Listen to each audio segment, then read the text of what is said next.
మొట్టమొదటి factory outlet మన Mukunda jewellers ఈ జూలై 11న సోమాజిగూడలో ఘనంగా ప్రారంభం కాబోతోంది. KPHP కొత్తపేట్ ఖమ్మం మరియు ఇప్పుడు సీఎం క్యాంప్ ఆఫీస్ ఎదురుగా Somajiguda. DSC aspirant group 2 group 3 aspirant madam. నేను నాది క్వాలిఫికేషన్ వచ్చేసి MSc BEd అండి, MSc physics.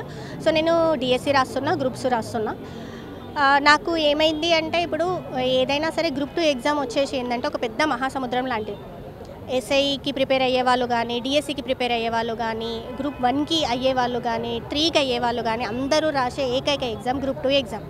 2016లో group 2 exam conduct చేసిరు, మళ్ళీ తర్వాత ఇప్పుడు కండక్ట్ చేస్తారు. ఏదైతే కాంగ్రెస్ గవర్నమెంట్ వాళ్ళు ఏదైతే ఉన్నారో మాకు మీరు ఎలక్షన్ లోపల మాతో పాటు మీరు నడవండి, మీ ఇంటికి ఒక నిరుద్యోగి ఉంటారు కాబట్టి మీ ఇంట్లో కొంచెం మోటివేట్ చేయండి, మీ పక్కన మోటివేట్ చేయండి, మీ రిలేటివ్స్ని మోటివేట్ చేయండి, మీ ఊర్లో మీ కాలనీ లోపల మీ గల్లీ లోపల మీరు మోటివేట్ చేసి కాంగ్రెస్కి ఓటేపియండి.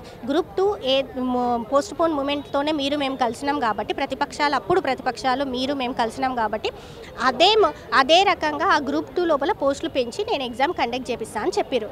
సరే అన్నాం. ఫస్ట్ TSPSC ప్రక్షాళన TGPSC చేసిరు, మేము దానికి ఏమనట్లేదు. గ్రూప్ 1 ప్రిలిమ్స్ కూడా పగడ్బందీగా బయోమెట్రిక్ పెట్టి కండక్ట్ చేసిరు. దానికి అందరికీ ధన్యవాదాలు, గవర్నమెంట్కి చాలా చాలా చాలా పెద్ద థ్యాంక్స్. మేము అడిగినట్టుగానే ఎట్లాంటి లీకేజీలు లేకుండాటువంటి గ్రూప్ 1 ప్రిలిమ్స్ కండక్ట్ చేసినారు, HW హాస్టల్ వెల్ఫేర్ కండక్ట్ చేసినారు, DAO కండక్ట్ చేసినారు. చాలా చాలా పెద్ద థ్యాంక్స్. దానికి ఎలాంటి సందేహం లేదు, దాని లోపల మేము కోరుకున్నట్టుగానే చేసిరు. TGPSC కూడా ప్రక్షాళన చేసిరు, పెట్టిరు, చాలా థ్యాంక్స్. అదేవిధంగా గ్రూప్ 2 కూడా పోస్టులు పెంచి మీరు ఏదో కమిటీ వేస్తాం, జనవరి నుంచి అడుగుతున్నాం, కమిటీ వేస్తాము, కమిటీ నిర్ణయాన్ని బట్టి ఎన్ని ఖాళీలు ఉన్నాయని కలుపుతామని అన్నారు. అప్పుడే కలుపుంటే ఆగస్టులో ఎగ్జామ్ రాయడానికి మాకు ఏ ఇబ్బంది లేకపోతుండే. మళ్ళీ ఫిబ్రవరిలో ఉన్న DSCని పోస్ట్పోన్ చేసి ఆగస్టులో పెట్టిర్రు. 7th 8th గ్రూప్ 2 ఎగ్జామ్ ఉంది, 5th వరకు DSC ఎగ్జామ్స్ ఉన్నాయి. 6th రోజు మాత్రమే ఖాళీ ఉంది. ఒకటే రోజు లోపల DSC గ్రూప్ 2 సిలబస్ ఇట్లా తిప్పేసి రాయడానికి రోబలం కాదు కదా. అందుకే అడుగుతున్నాం, పోస్టులు పెంచుతా అన్నావు కదా, పెంచు, డిసెంబర్లో కండక్ట్ చేయి. 1 రాసిన తర్వాత 2, 3 రాసిన తర్వాత 2 రాస్తాం. 2కి 3కి పెద్ద డిఫరెన్స్ లేదు సిలబస్ కాబట్టి. కానీ కేటీఆర్ హరీష్ రావు ఓయూలో ధర్నా చేస్తే తప్ప మేము ఆలోచించలేని పరిస్థితి అని చెప్పేసి సీఎం వ్యాఖ్యలు. వాళ్ళు ధర్నా చేస్తే మాకేముంటుందండి, రమ్మనండి, చేయమనండి. ప్రతిపక్షాలు చేసి ఇంకా బలంగా ఉంటుంది కదా మా కోరిక. దాంట్లో మేము వద్దు అని అయితే మనం ఆహ్వానిస్తాం. ఎందుకంటే గత గవర్నమెంట్ 10 సంవత్సరాల నుంచి నోటిఫికేషన్ లేవని, లీకేజీలు ఉన్నాయని చెప్పేసి మాకు ఎవరు సపోర్ట్ చేసేటోళ్ళు లేరు అని అంటే మీ కాంగ్రెసే వచ్చి మాకు మద్దతు ఇచ్చింది. ఇప్పుడు వాళ్ళది తీసుకుంటాం, జరగని టైంలో ఏం చేస్తాం.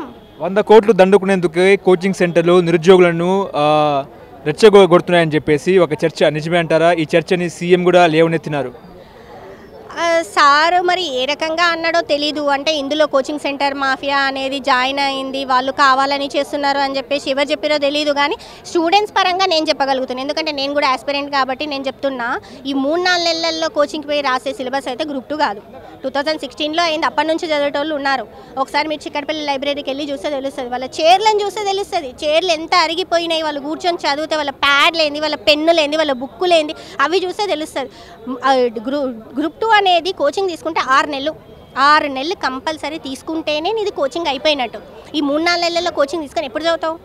వేస్ట్. అసలు ఇప్పుడు ఎవ్వడు కోచింగ్కి పోడు. డిసెంబర్లో గ్రూప్ 2 కండక్ట్ చేస్తే ప్రశాంతంగా చదువుకుంటారు, ఎవరి దాన్ని వాళ్ళు చదువుకుంటారు. మేము అదే అడిగినాం, మీ కాంగ్రెస్ గవర్నమెంట్ రావడానికి మేము హెల్ప్ చేస్తాము, మాకు ప్రశాంతమైన నోటిఫికేషన్స్ ఇవ్వండి.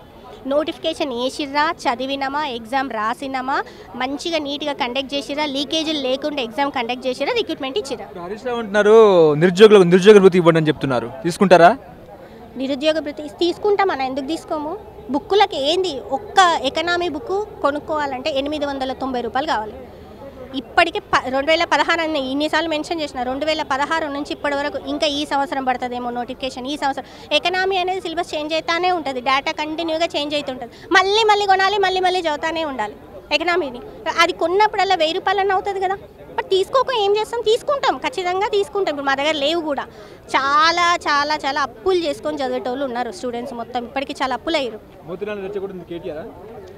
కాదు, మోతీలాల్ గారు చాలా జెన్యున్గానే ఆయన నిరాహార దీక్ష చేసిండు. నా ఒక్క ఒపీనియన్ ఏంటి అంటే, మోతీలాల్ అన్న చాలా వరకు డిమాండ్లు పెట్టుకున్నారు, అందులో కొన్ని నెరవేరినా నేను లేస్తా అని ఉంటే, ఆయన ఒక్క మాట అని ఉంటే అప్పటికే క్లోజ్ అయిపోతుండేనేమో ఈ 2 ఇష్యూ కానీ, DSC ఇష్యూ కానీ, 1:100 ఇష్యూ కానీ అని నాకు అనిపించింది.